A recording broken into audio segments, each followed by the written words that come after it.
लेकिन कुमार विश्वास ये कह रहे हैं कि नाम रखना था तो कोई अफजल, कोई सलमान, कोई खुर्शीद के नाम से नाम रखा, कोई खुर्शीद के नाम पे नाम रख लेते। तैमूर जिन्होंने इस भारत के ऊपर हमला किया, जिन्होंने माँ बेटी के साथ बलात्कार किया, जिन्होंने इस देश को लूटा, उसके नाम पे नाम रखना जरूरी था। एक बात आप मुझे बताइए, अभी निर्भया की घटना हुई थी दिल्ली के अंदर, आपने देखा था उसके अपराधी का नाम क्या था? वो सबके सामने है, मुझे बोलने की जरूरत नहीं है, ठीक है ना। तो क्या उसके नाम पर अब लोगों का नाम न रखा जाए? ये मुझे आप बताइए ना। आप ये बताइए, नाम से आप अपराधियों को जजमेंट कर रहे हैं? ये बताइए, ऐसे तो प्रधानमंत्री नरेंद्र मोदी जी का जो पीछे सरनेम आता है वो मोदी आता है, और नीरव मोदी इस देश का लाखों करोड़ों रुपए लेके भागा है। तो आप ये कह रहे हैं कि प्रधानमंत्री को अपना सरनेम मोदी हटा देना चाहिए? मोदी मोदी तो पूरे देश में चर्चा है। मतलब अगर नीरव मोदी पैसा लेके भागा है तो आप उसकी कंपैरिजन नरेंद्र मोदी से कर देंगे? ये मुझे आप बताइए ना। फिर और भी जो तमाम लोग हैं जिनके सरनेम के पीछे बहुत सारी चीजें लगती हैं या जिनका नाम मैच करता है, तो आप इससे क्या कहना चाहते हैं कि वो मतलब वो भी वैसे ही होंगे? ये एक छोटी मानसिकता और एक छोटी सोच को दर्शाता है, ठीक है ना। एक छोटा सा बच्चा, सैफ अली खान का बेटा तैमूर, इतना खूबसूरत है, जिसकी खूबसूरती की हर जगह जो है तारीफ होती है, उससे इतनी नफरत क्यों? देखिए, असल में मैं आपको बताता हूँ, इस देश के अंदर जो हमारा जो धर्म है, जो हिंदू जो रिलीजियन है, वो एक चीज सिखाता है कि नर ही नारायण है और बच्चों को भगवान का स्वरूप बताया गया है। मतलब जो बच्चे जो हैं उनको ईश्वर का, अल्लाह का स्वरूप बताया गया, उनका रूप बताया गया है। तो बच्चों को लेकर अगर कोई व्यक्ति इस तरीके की मानसिकता प्रदर्शित करता है तो मैं ये समझता हूं कि वो सिर्फ और सिर्फ एक गंदी सोच का व्यक्ति है, और ऐसा व्यक्ति समाज में रहने लायक योग्य ही नहीं है। ये मैं आपको बता दूं। सैफ अली खान के लिए क्या सहानुभूति है? देखिए, एक बात मैं आपको बताता हूं, भारत देश में रहने वाला प्रत्येक नागरिक, चाहे वो किसी भी जाति, अभी सैफ अली खान पे हुआ है, सब वही मैं बोल रहा हूँ, मैं वही बता रहा हूँ आपको, किसी भी जाति, किसी भी धर्म और किसी भी मजहब का हो, अगर उसके साथ गलत होता है, उसको चोट पहुंचती है, तो भारत देश का नागरिक होने के नाते प्रत्येक भारत देश के नागरिक की सैफ अली खान के साथ सहानुभूति है, और हम तो यही प्रार्थना करेंगे कि वो वापस से ठीक होकर अपने घर ठीक ठाक होकर पहुंचे। जी, सवाल तो मुंबई के लॉ एंड ऑर्डर पे है ना। पहले बाबा सिद्दीकी, उसके बाद सलमान खान को खुलेआम धमकी, अब सैफ अली खान। वीआईपी सेफ नहीं है वहाँ। नहीं, तो उसके पीछे का कारण तो आप ही लोग हैं ना। चलाइए मंदिर और मस्जिद।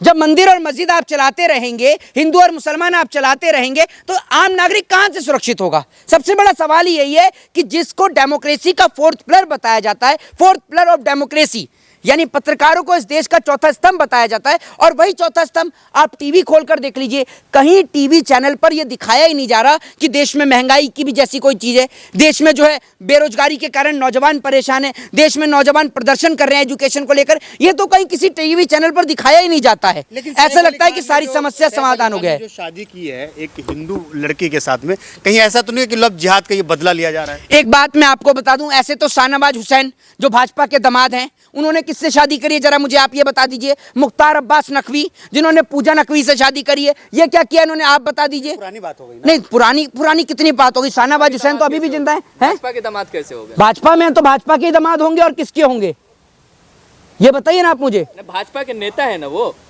अरे तो भैया, भाजपा के नेता जिनसे शादी करी है वो भी भाजपा के नेता थे, जिनकी बेटी से शादी करी है तो हुए ना भाजपा के दामाद, ठीक है ना। तो भाजपा में कई कार्यकर्ता है, कई नेता है, सबके दामाद थोड़ी हो जाएंगे अलग? अरे वो भी तो भाजपा का नेता था। आप मुझे ये बताओ, आप भी भाजपा के कार्यकर्ता हो क्या, जो आपको इतनी दिक्कत हो रही है? ये भी भाजपा का कार्यकर्ता दिख है, और ये भाजपा के कार्यकर्ता आजकल ज्यादा पत्रकार बन रहे हैं, लेकिन असल में क्या है, व्हाट्सएप पे बैठने वाले। अभी एक भाई साहब का आपने सुना होगा सवाल, तो व्हाट्सएप में जितना ज्ञान आता है उतना ही पेलते हैं लोग। खान के ऊपर जो हमला हुआ है तो लोग जो है मतलब एक सेलिब्रेट कर रहे हैं, जश्न मना रहे हैं।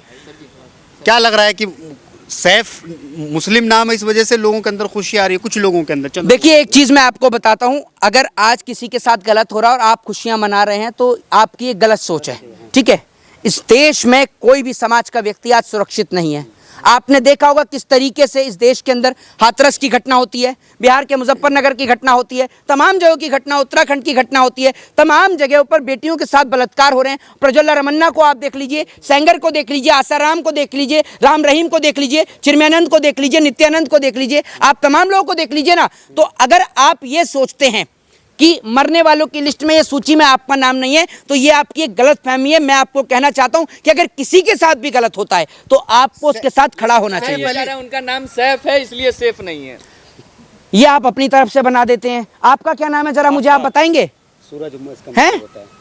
नहीं, आपका क्या नाम है जरा मुझे बताएंगे आप? आफ्ताब नाम है उसका। नहीं, तो आफ्ताब आपका नाम है, तो आप मुझे जरा ये बताइए, आप सेफ हैं?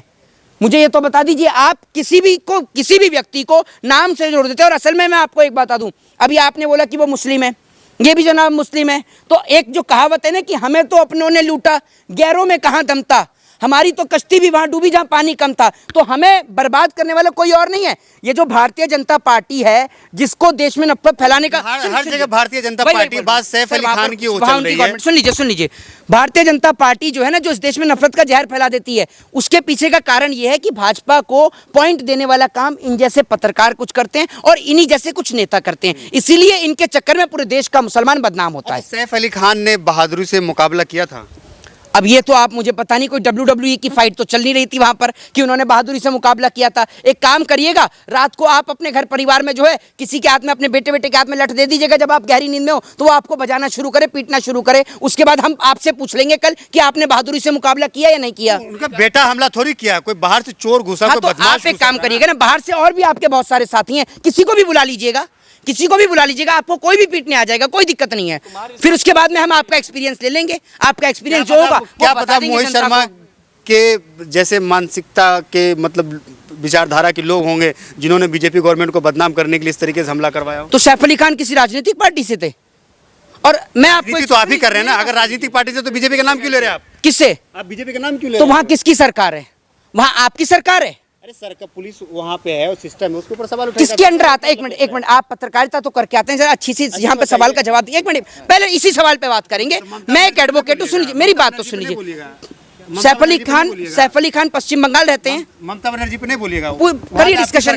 पश्चिम बंगाल मेरी सरकार है, मैं क्या ममता बनर्जी में हूँ? मैं मुख्यमंत्री हूँ। आप उन्हीं के लिए तो बोलते हैं। किन के लिए? युद्ध जो आप कर रहे हैं उन्हीं के लिए तो कर रहे हैं। युद्ध भाई, मुझे तो आप जरा ये बता दीजिए, असल में क्या है, जब से आगरा का और शाहदरा का पागल खाना बंद हुआ है ना, आधे से ज्यादा पत्रकार गोदी मीडिया बन के ऐसे खड़े हो जाते हैं। मैं महोदय एक मिनट महोदय मान्यवर, आपसे मेरा निवेदन है, और आप सभी के लिए नहीं कह रहा हूं मैं, कुछ खास स्पेसिफिक लोग हैं जो गोदी मीडिया के तौर पर रोल अदा करते हैं। उनमें से एक भाई ऐसे भी हैं और ऐसे भी हैं। तो ऐसे लोग के लिए जिम्मेदार कौन है, महाराष्ट्र पुलिस या कुमार विश्वास? पहली बात तो मुझे ये समझ में नहीं आती, इस हमले के लिए जिम्मेदार कौन है। मुझे आप ये बताइए, ये सवाल आपको भाजपा कार्यालय से आते हैं या ये सवाल आप किसी एंगल से आपको लगता है कि आप पत्रकार हैं? आपसे अच्छा एक सड़क पर व्यक्ति है जो आपसे अच्छे सवाल कर सकता है, आपसे बेटर सवाल कर सकता है। एक बात आप मुझे बताइए, महाराष्ट्र पुलिस कहां से हो जाएगी? महाराष्ट्र पुलिस अपराधी को पकड़ेगी, और कुमार विश्वास ने बाद में स्टेटमेंट दिया है। तो किसी भी व्यक्ति को बदनाम करने से पहले सवाल स्टेटमेंट पहले दिया, कह रहे हैं उनकी वजह से माहौल खराब हुआ है। मेरी बात सुन लीजिए, पहले मेरी पूरी बात तो मुझे कंप्लीट करने दीजिए। तो आप मुझे एक बात, कुमार विश्वास कहां से जिम्मेदार हो गए? मुझे इस सवाल का जवाब तो दे दीजिए। और जब तक सारी चीजें, क्लीन चिट आपने कुमार विश्वास को दे दिया है। क्लीन चिट देने वाला ना तो मैं महाराष्ट्र पुलिस का कोई अधिकारी लगता हूं, ना तो मैं मजिस्ट्रेट हूं। मजिस्ट्रेट क्लीन चिट देगा या नहीं देगा, या महाराष्ट्र पुलिस देगी क्लीन चिट? मैं किसी को क्लीन चिट देना या सजा देने का राइट नहीं रखता हूं, ठीक है ना। दूसरी बात ये, विश्वास ने जो स्पीच दिया था, जो उन्होंने भाषण दिया था स्टेज के ऊपर से, उसकी वजह से जो है लोगों के दिमाग में ये चीज बैठ गया कि ये जो सैफ अली खान है ये देश के दुश्मन है, ये देशद्रोही, ये लफ्ज़ याद कर रहा है। देखिए एक बात मैं आपको बता दूं, पहली बात तो ये है कि ये इन्वेस्टिगेशन महाराष्ट्र पुलिस करेगी। आप पत्रकार हैं तो पत्रकारिता तक सीमित रहें, आप ज्यादा ना इन्वेस्टिगेशन ऑफिसर ना बने, ठीक है ना। हम तो बता रहे हैं जो चल रहा है सोशल मीडिया तो अगर आपको इतना ही पता है तो आप एक काम करिए ना, महाराष्ट्र पुलिस को आप मेल कर दीजिए, उनको आप बता दीजिए आपको इतना कुछ पता है। तो इतना कुछ, यही तो कहता हूं कि सोशल मीडिया, ये व्हाट्सएप पढ़ने से अच्छा है कोई अच्छी चीजों को पढ़ें। सही ठहरा रहे हैं ना जी, सैफ अली खान पे जो हमला आप सही ठहरा रहे हैं? ये तो मैंने नहीं बोला, मैं तो ये कह रहा हूं कि उनके अपराधियों को पकड़ा जाए और महाराष्ट्र की जनता को सुरक्षित रखा जाए। महाराष्ट्र की जनता सेफ नहीं है, मुझे ऐसा लगता है। जय हिंद, जय भारत, वंदे मातरम।